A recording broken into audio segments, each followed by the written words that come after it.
Welcome to Nasdaq Trade Talks. I'm Jill Malandrino, Global Markets Reporter at Nasdaq. Joining me, Hassatou N'Sele, Treasurer with the African Development Bank Group. She joins me to discuss supporting vulnerable communities in Africa through projects financed by AfDB. Hassatou, welcome to Trade Talks. It's great to have you with us. Thank you very much, Jill. It's great to be here with you today. Tell us more about the African Development Bank Group. So the African Development Bank Group was created to combat poverty and improve lives for the people on the African continent. It embodies an effective partnership across continents for the development of Africa. We are owned by 81 countries across the world, all the 54 countries of Africa, and 27 other countries spanning across North and South America, Europe, the Middle East, and Asia. And the group is composed of two main institutions. We have the African Development Bank, which is rated AAA, has a capital of $200 billion, raises funds from capital markets to on lend to the most credit-worthy countries of Africa and to the private sector.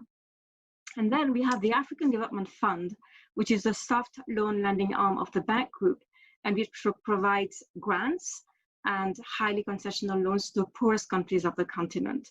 So our strategic objectives is to promote inclusive growth and to help Africa gradually transition to green growth. So at the heart of our development agenda, we have 5 core operational priorities.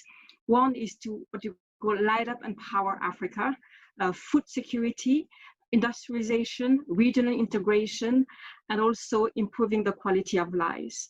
So why light up and power Africa? It's because more than half of the African population does not have access to electricity, while at the same time, we have abundant fossil fuels and extensive and even more extensive renewable sources of energies. Why food security? Because a quarter of the population is malnourished, yet 65% of the world's most arable land is in Africa. 25% of the most fertile land in the world is in Africa. So this is why it's important, and we are a net importer of food. Regional integration, we are the least integrated region, losing billions of dollars in terms of trade. Improving the quality of life. Africa, as you know, is the richest continent resources-wise, but also the poorest continent in the world. And industrialization is important because we are really at the bottom of the value chain. We export all our commodities and import manufactured goods, basically exporting our jobs, exporting our wealth. And one of our objectives is to help Africa move up the value chain, add value to the product that it exports. Hassatou, let me ask you about projects that the African Development Bank Group has helped to finance specific to the COVID-19 pandemic. Okay, so the African Development Bank Group has been, we established a COVID-19 response facility. The aim was to help alleviate the impact of COVID-19 on the African continent.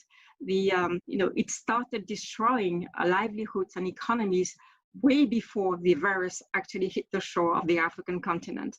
So our support is geared towards helping, for example, low-income families, unemployed with exceptional money allowances, saving business from bankruptcies, testing health workers. So basically, we have a wide array of countries that we are funding. And in terms of impact, what we're looking at is the percentage of the population that is being tested, the numbers of facilities with isolation capacity and equipment, populations that is going to be covered with medical insurance through our intervention, the increase in ICU beds that are going to be made available, the number of households benefiting from cash transfers, but also the number of SMEs, small and medium enterprise, that are going to benefit from tax release, that are going to be protected, and the number of jobs that we are going to protect. So it's spanning across various countries in Africa. Yeah, it's incredible, the work that the group is doing. To wrap up here, how important are social and green bonds in AfDB's funding mix? It's very important. Actually, we established our green bond framework in 2013. It's a very dark green program.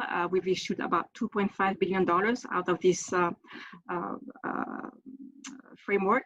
And we have also the social bond framework, which was set up in 2017, and out of which we've already issued $5.3 billion, I believe. So the social is $5.4 billion, and actually the largest social bond denominated in dollars has been launched by the African development banks a few months ago, and it's now being listed on the in the Nasdaq. So with these programs, they allow us to showcase the concrete actions that we are making on the ground in order to alleviate poverty on the continent.